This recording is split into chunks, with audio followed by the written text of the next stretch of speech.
Colegio San Ildefonso es uno de los edificios más importantes que se ubican en el primer cuadro del Distrito Federal. Entrar es volver a respirar un aire fresco dentro de la misma caótica ciudad.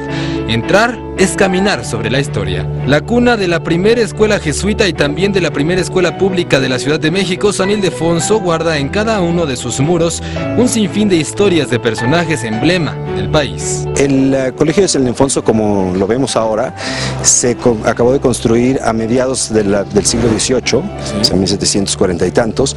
Originalmente los jesuitas era el colegio para mediados del siglo XIX, para 1800, después de 1850, se convierte en la Escuela Nacional Preparatoria. Es decir, es la primera escuela pública de estudios de preparatoria en todo el país. Para 1992 se decide convertir esto en un espacio de exposiciones.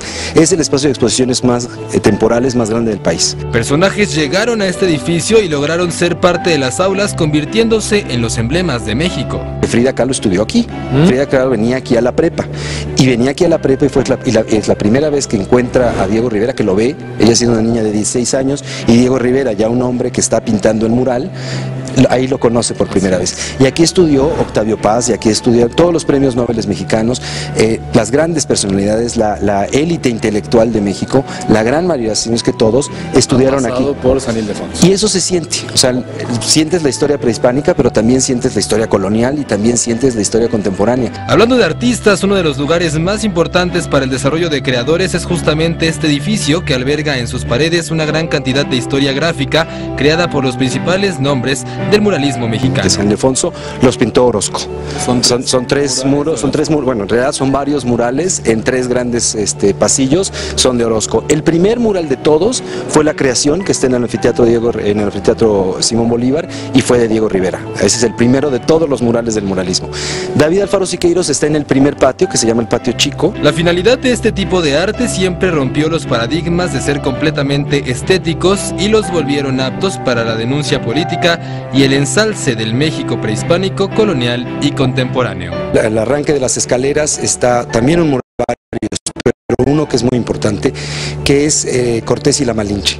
Orozco, después es el periodo postrevolucionario, estamos hablando en México de los 1920s, y Orozco, porque es un poco el sentido, acaba de terminar la lucha armada, hay que volver a crear este país, a generar una identidad al país. Pero lo interesante es que al final de cuentas el muralismo postrevolucionario mexicano no es necesariamente meramente estético, hay un discurso político, hay un discurso ideológico, es decir, ¿qué somos? Por eso en muchos de los murales de Orozco están cuando el campesino tiene que dejar la tierra, tiene que dejar a su familia para irse a la revolución y conquistar la libertad y conquistar derechos, como sucedió eventualmente.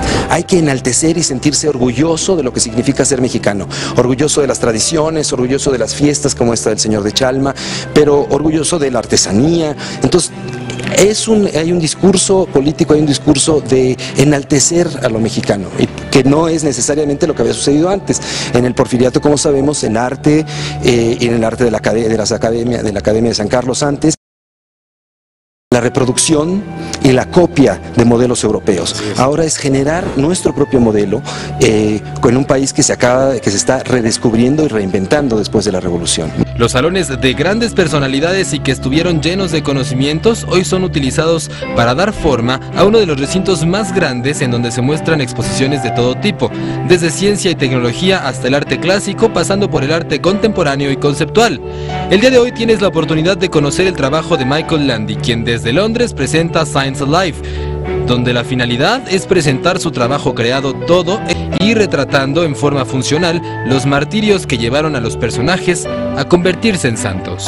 Ahora tenemos la exposición de Michael Landy, Santos Vivientes, que es una exposición de un artista contemporáneo inglés que se presentó originalmente en la National Gallery de Londres, y él, lo que más le llamó la atención es la cantidad de imágenes de santos, las imágenes religiosas que había, sobre todo del periodo del Renacimiento.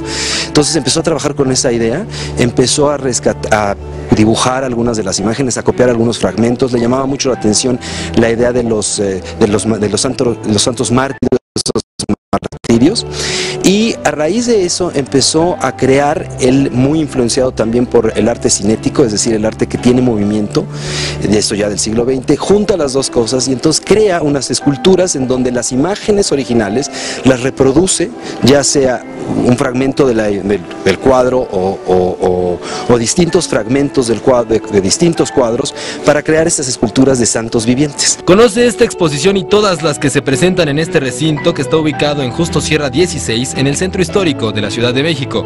Conoce la cartelera de actividades en su página sanildefonso.org.mx y recuerda vivir el arte. En cámara, Iván Zamora, informó Alex Ocaña. Te invitamos a seguir cuestionando la información con los siguientes videos.